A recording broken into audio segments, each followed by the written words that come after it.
February is American Heart Disease Month, Awareness Month, and heart disease is the leading cause of death for both men and women. But heart disease is preventable and controllable, folks. Joining us now is Dr. Harry Hive, Medical Director of Cardiology at UNMH Sandoval Regional Medical Center. Doctor, thank you for coming in.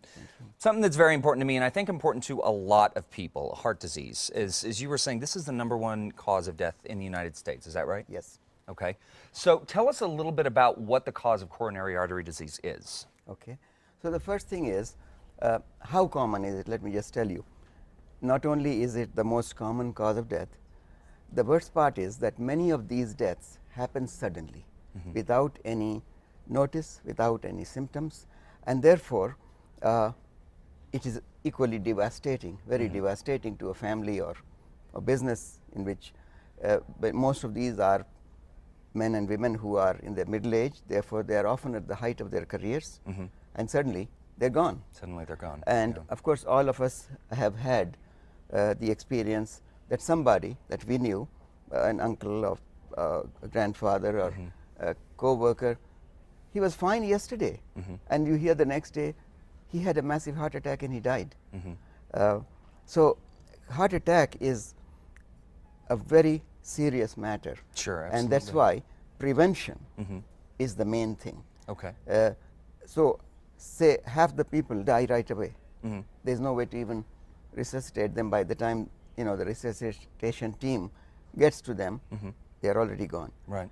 So when we suspect heart disease, we make sure to interrogate, investigate, find out, and start treating. Well, so what are some of the things? Of course, a lot of people know, and this is something for me and my family. It's hereditary is a big thing. But what are some of the other things that we need to look out for that we might be at risk for heart disease? Okay.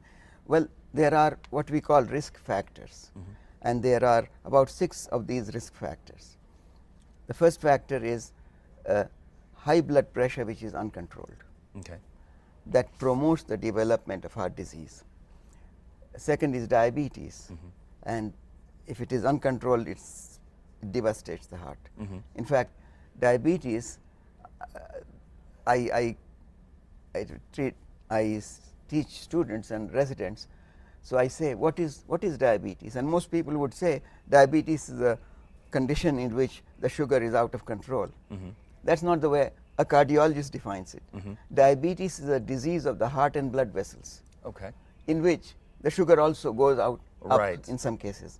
In other words, the very fact that you have a relative who has diabetes, a first-degree relative, a parent or brother or sister or uncle, such people who have that gene in them, they are already prone to developing heart disease even before the diabetes shows up. So diabetes is a very, very important cause of heart disease. And then we also, being overweight, lack of exercise, diet, poor diet, all of those can contribute. Absolutely. So just very quickly, if a person is concerned about their, maybe they've got one of these things, or maybe they've got all these on the checklist, Right. how do they get in touch with you guys to maybe do screening, get more information, things like that? Okay. Well, they can call Sandoval Regional Medical Center, which is in northern Rio Rancho, and we have a new department. I'm on the faculty of I'm on the faculty of New Mexico School of Medicine and University, and so we have a full staff. Okay. We can start investigating and treating and so on. Great. Yes. Great. Well, a lot of stuff here. Unfortunately, we could spend an entire show talking about this, but we will have links on our website at CASA.com under To CASA Style to this very important information. Doctor, thank you so much.